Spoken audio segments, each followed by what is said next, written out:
स्वागत है आपका यूट्यूब चैनल पर। आज मैं आप सभी के लिए लेकर आया हूँ कुछ सच्ची और डरावनी कहानियाँ। तो हेडफोन लगा लीजिए और आज की कहानियों को अपनी आंखों के सामने इमेजिन करके सुनिए। ये बात उन दिनों की है जब मैं, मेरी अम्मी, मेरा भाई और उनके बीवी बच्चे अब्बा के फौत यानी उनके दुनिया से चले जाने के उसी पुराने मकान में रहने आ गए थे जो वो हमारे लिए आखिरी निशानी के तौर पर छोड़ गए थे। अब्बा के गुजर जाने के बाद घर के हालातों में ज़रा कमी बेशी आ गई थी, क्योंकि अब्बा की कमाई से घर का अच्छा खासा खर्च निकल जाया करता था, जिससे अम्मी सब कुछ सहेज कर रखती थी। लेकिन उनके गुजर जाने के बाद सब कुछ उथल पुथल सा हो गया था।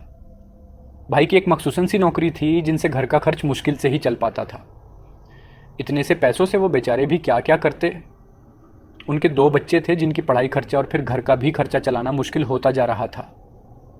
घर के हालातों को देख मैंने घर में ट्यूशन पढ़ाना शुरू कर दिया, ये सोच कि अम्मी की कुछ मदद हो जाएगी। हम जिस मकान में रहने आए थे उन दिनों वहाँ एक अफवाह फैली हुई थी कि इस मकान में जिन्हों का बसेरा है। अब इस बात में कितनी सच्चाई थी ये तो हमें वहाँ रहकर ही पता चलता, क्योंकि मोहल्ले के लोग आकर कई खौफजदा बातें बोल जाया करते थे, जिसे सुन अम्मी उनसे ये कह देती, देखो भाई, हम ठहरे नमाज कुरान करने वाले, इबादत गुजार, घर को साफ सुथरा रखने वाले लोग, इसलिए अगर यहाँ कोई दूसरे परिवार का बसेरा है भी तो हमें उनसे कोई दिक्कत नहीं है। अम्मी की बातें सुन वो औरतें तो चली जाती, मगर फिर मेरे मन में ये सोच चलने लगती कि क्या यहाँ सच में जिन्न जिन्नात होंगे। कुछ दिन बीते और अब हमें घर में उनके होना महसूस होने लगा था, यानी कि घर में कुछ ऐसे वाक़यात होने लगे थे जो सच में बहुत अजीबोगरीब थे और जिनसे हमें उनके होने का एहसास हो रहा था।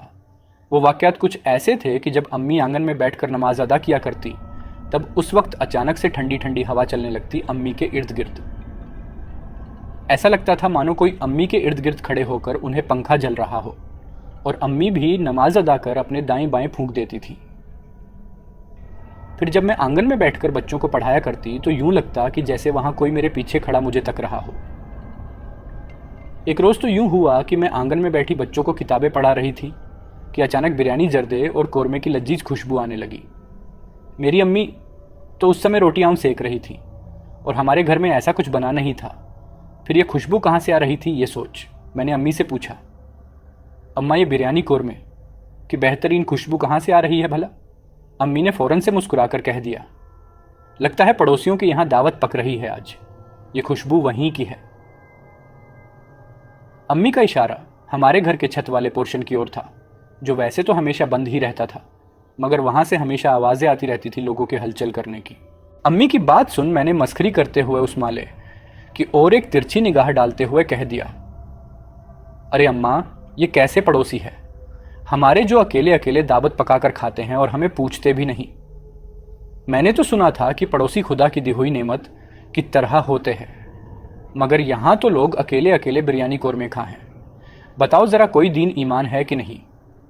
मेरा यह कहना ख़त्म हुआ ही था कि यकीन माने कुछ ऐसा हुआ कि मेरे मुंह की निकली हर बात सच हो गई। यकदम दरवाजे पर दस्तक हुई।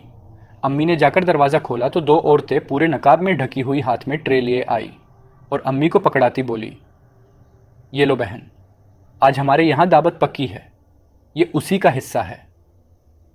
अम्मी ने मुस्कुराकर उनसे ट्रे ले लिया और वे दोनों सलाम कर चल निकली।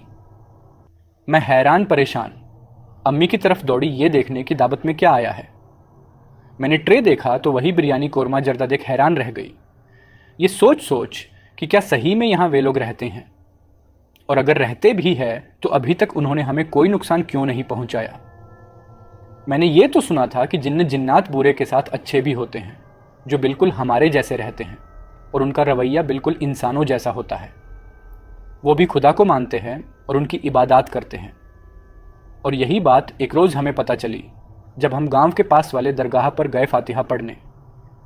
वहां अम्मी ने मौलवी साहब को बताया कि हमारे घर में ऐसा ऐसा होता है, और मौलवी साहब ने हमें बताया कि वो एक जिन्नाती परिवार है जो सालों से आपके घर के ऊपर वाले माले पर रहती है। वो एक अच्छा इबादत गुजार परिवार है जिसमें माँ बाप और उनका एक नौजवान बेटा है रहता है। उन लोगों ने आप लोगों को अगर कोई नुकसान नहीं पहुंचाया है तो इसका मतलब ये है कि वे सभी आप लोगों को पसंद करते हैं। और चाहते हैं कि आप उनके साथ ही रहें। वे आपसे खुश रहते हैं क्योंकि आप लोग घर में नमाज कुरान करते रहते हैं और घर को साफ़ सुथरा रखते हैं। मौलवी साहब की बातें सुन मैं ज़रा परेशान हो गई थी, लेकिन अम्मा खुश थी, ये सोच कि चलो हमारा कोई हमसाया तो है। एक रोज़ शाम के वक्त मैं खुले बाल लेकर छत पर टहल रही थी कि तभी मुझे महसूस हुआ कि किसी ने मेरे बालों पर अपना हाथ फेरा। मैं घबराई, डरी, सहमी, खुद में डूब कर आंखें नीचे बुदबुदाई। देखें, अम्मा कहती हैं यहाँ जिन्हों का परिवार रहता है, अगर आप उन्हीं में से एक है तो खुदा के वास्ते मुझसे 4 कदम दूर रहें। मैंने आपका कुछ नहीं बिगाड़ा। अभी मैंने ये कहा ही था कि तभी मेरे कानों में एक चाशनी भरी आवाज़ गूंजी। आप फिक्र ना करें रमशा, अब से मैं आपसे 4 कदम के फासले पर ही रहूंगा जब तक आप चाहेंगी। उस आवाज़ की कशिश ने मुझे अंदर से झंझोड़ कर रख दिया था, लेकिन खौफ के मारे में चौंकी। मैं घबराई अपना नाम सुनकर। मैंने फ़ौरन अपनी आंखें खोली तो सामने देखकर मेरे होश फाख्ता हो गए और तभी मेरे कानों में अम्मी की आवाज़ गूंजी। अरे ओ रमशा, शाम का समय है, तुम ऊपर क्या कर रही हो इस वक्त? फ़ौरन नीचे आओ। अम्मी की पुकार सुन मैं खौफ के मारे आनन फानन में उल्टे पैर नीचे की ओर दौड़ी। मैं घबराती कपकपाते कदमों से चलकर नीचे आ रही थी, सीढ़ियों से भागती हुई, कि तभी मुझे महसूस हुआ कि मेरा पैर किसी चीज़ से टकराया और मैं औंधे मुंह गिरने वाली थी कि एकदम किसी ने मेरा आंचल पकड़ थाम लिया और मैं गिरने से बच गई। आंचल पकड़ने से क्या कोई गिरता नहीं? ये सोचने वाली बात है कि आंचल का वजन इंसान के मुकाबले इतना कुछ होता नहीं, तो फिर एक हल्के से दुपट्टे के सहारे मैं कैसे बच गई? बहरहाल ये तो कुछ नहीं था। मैंने तो जब पीछे मुड़कर देखा तो और हैरतज़दा हो गई, क्योंकि मैंने देखा मेरा आंचल एक कील से अटका है, वो भी बड़ी सख्ती से। खौफ के मारे मैं अपनी बड़ी बड़ी आंखें फाड़े ये नज़ारा देख रही थी कि तभी मेरा आंचल उड़कर मेरे सर पर अड़का। तभी अम्मी आ गई ये कहती हुई, तुम यहाँ क्या कर रही हो? चलो आओ, चलकर मगरिब की नमाज अदा करो, फिर रोटियाँ सेक देना, भाई आने वाला है तुम्हारा। अम्मी की बात पर मैं गुमशुदा होकर उनके साथ चल दी, मगर मेरी निगाह बार बार पीछे सीढ़ियों पर जा रही थी। उस वक्त मुझे महसूस हुआ जैसे वहां कोई मुझे खड़ा देखकर मुस्कुरा रहा हो। देर रात में आंगन में बैठी किताब पढ़ रही थी, आंगन में जलती डिम बत्ती तले खाट पर औंधे मुंह लेटे लेटे। मुझे ऐतिहासिक नोवेल पढ़ने का बड़ा ही शौक था। मैं अक्सर रात के खाने के बाद नोवेल लेकर बैठ जाया करती थी पढ़ने के लिए। जून की गर्मी थी और आंगन में बड़ा हव्स यानी गुम्मस फैला हुआ था हवा न चलने के कारण। पेड़ की 1-2 पत्तियां हिलती थीं, फिर रुक जाती। ये देख मैं गुस्से से बुदबुदाई, ओह ये क्या बेरहमी है जो हवा का नामो निशान गुम है आज। ओ खुदाया, इतनी गर्मी है, कुछ तो रहम करो। मेरा बुदबुदाना था कि यकायक आंगन में ठंडी हवा के झोंके बहने लगे। मैं ये देख सकपकाई अपने इर्द गिर्द झांकते हुए। अम्मा, भाभी, बच्चे, भाई सब सो चुके थे सिवाय मेरे। मैं आंगन में अकेली और सारा घर सन्नाटा। ये देख मेरा दिल होला अंदर से और मैं घबराई। मैंने अंदर ही अंदर मन में वृत करना शुरू कर दिया खुदा का नाम लेते हुए। फिर फौरन खटिये से उठी और चप्पल पहन दौड़ी अपने कमरे की तरफ।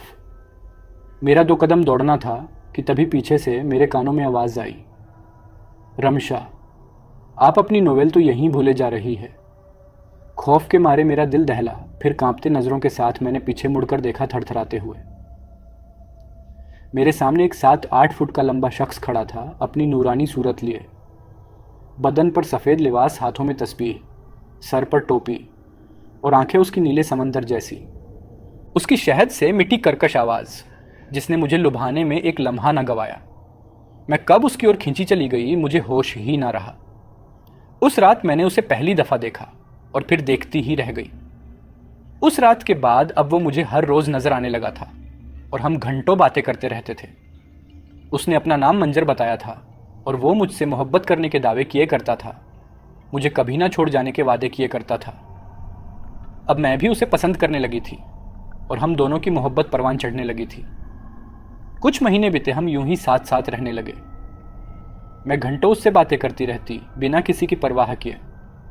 मुझे तो यूं लगने लगा था कि ये सब हकीकत में हो रहा है। इसलिए जब एक दिन अम्मी ने मेरी शादी की बात छेड़ी तो मैं यकदम उन पर उखड़ गई, ये कहती हुई कि मैं किसी को पसंद करती हूँ और उसी से शादी करूँगी। ये सुन अम्मी मुझसे बोली, अच्छे से जानती हूँ तुम्हारी पसंद को मैं इसलिए कह रही हूँ। हमने जो लड़का तुम्हारे लिए देखा है उससे शादी कर अपने घर चली जाओ, इसी में हम सबकी भलाई है। अम्मी की बातों पर मैं झारो कतार रोने लगी। सिसक सिसक कर तो अम्मी मेरे सर पर हाथ फेरती।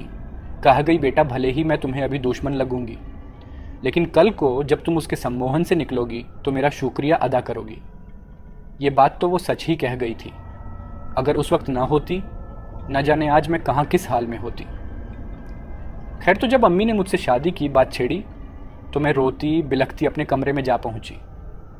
चंद मिनटों में वहां मंजर हाजिर हो गया। ये पूछते हुए कि क्यों रो रही हो, तो मैंने उसे रो रो कर सब बता दिया। उसने मुस्कुराते हुए कहा, घबराओ नहीं, मेरे रहते ऐसा कुछ नहीं होगा। बस तुम ये बात अपने इख्तियार में रखो कि तुम मुझसे मोहब्बत करती हो और मुझसे ही निकाह करोगी। हाय मैं झल्ली उसकी बातों में आती रही, बिना ये सोचे समझे कि वो एक जिन्न है और उसका मेरा कोई जोड़ नहीं। लेकिन उस वक्त ये बात कहाँ समझ आई। देखते ही देखते अम्मी ने मेरा रिश्ता तय कर दिया, मेरे लाख मना करने के बाद भी। ये उस रोज़ का वाकया है जिस रोज़ लड़के वाले मंगनी करने आ गए थे। मैं अपने कमरे में कमरा बंद किए बैठी थी कि अम्मी आई ये कहती हुई कि तुम अब तक तैयार नहीं हुई, उठो चलो तैयार हो जाओ। मैं खामोश बैठी घुटनों से सर लगाई झूम रही थी कि जैसे ही अम्मी ने मुझे छुआ, मैंने तैश में आकर उन्हें दूसरी ओर धकेल दिया। उस वक्त यूं लगा जैसे मेरे अंदर कोई जिन्नाती ताकत आ गई हो। यकायक फिर मेरी आवाज़ भर्रा आई और आंखों में सुर्ख अंगारा दहकने लगा। अम्मी मुझे देख बोली, बेटा इसे छोड़ दो, हमारा तुम्हारा कोई बैर नहीं, न हमने तुम्हें कभी कोई परेशानी दी और न ही छेड़ा, तो फिर तुम क्यों मेरी बेटी के हवासों पर सवार हो गए हो। अम्मी अपनी झोली फैलाए रोती बिलखती फरियादें कर रही थीं कि तभी मेरे अंदर समाये मंजर ने कहा, मैं रमशा से मोहब्बत करता हूँ, रमशा मेरी मोहब्बत है और मैं रमशा को कभी किसी और का होने नहीं दूंगा। अम्मी रोती सिसकती बोली, आखिर हमने तुम्हारा क्या बिगाड़ा है, हम तो सफ़ेद पोश लोग हैं, हमने कभी किसी का बुरा नहीं किया, फिर तुम क्यों इस पर सवार हो, ये जानने के बावजूद कि इंसान और जिन्न का कोई मेल नहीं। मेरी बेटी को बख्श दो, ये एक माँ की फरियाद है, अल्लाह इसका तुम्हें जजा देगा। अम्मी अभी रो ही रही थी कि अचानक से दो काले नाग कमरे में दाखिल हो गए, अपने अपने फन फैलाए। मेरी अम्मी मजबूत दिल की पाकिज़ा औरत थी तो वो न घबराई, क्योंकि उन्हें मालूम था कि वो दोनों नाग मंजर के अम्मी अब्बू हैं। इसलिए उन्होंने मजबूती से डटकर बोला, खुदा के वास्ते इससे कहें कि ये मेरी बेटी को छोड़ दे। और ये सुनते ही वे दोनों नाग पलक झपकते ही अपने इंसानी रूप में आ गए सलाम करते हुए।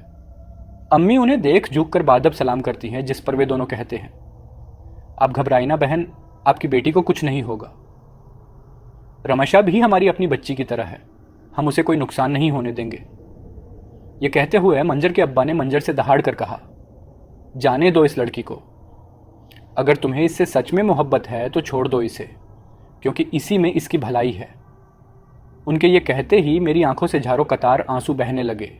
ये आंसू मेरे नहीं बल्कि मंजर के थे, जो वो मेरी मोहब्बत में बहा रहा था। और उसने बिलखते हुए कहा, अब्बू मैं इससे बहुत मोहब्बत करता हूँ, मैं इसे कैसे छोड़ दूँ। मैंने इससे वादा किया है कि मैं हमेशा इसके साथ रहूँगा। बेटा पाकीज़ा मोहब्बत ज़ोर ज़बरदस्ती नहीं की जाती। अगर तुम्हें सच में हमेशा उसके साथ रहना है तो उसके इर्द गिर्द रहो, हवा बनकर, फूल बनकर, पेड़ बनकर या उसकी छाव बनकर। मंजर झारों कतार सूबक सूबक कर रो रहा था मासूम बच्चे की तरह। और तभी अचानक वो मेरे जिस्म से बाहर आ निकला और तभी उसके अब्बा ने उसे एक गुलाब के पौधे में बदल दिया।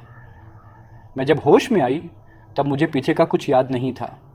मैं टुकुर टुकुर खामोशी से सबको तक रही थी कि तभी मंजर की अम्मी वो पौधा हाथ में लिए मेरी ओर आई। मुस्कुराते हुए ये कहती हुई, लो तुम्हारी शादी का तोहफा।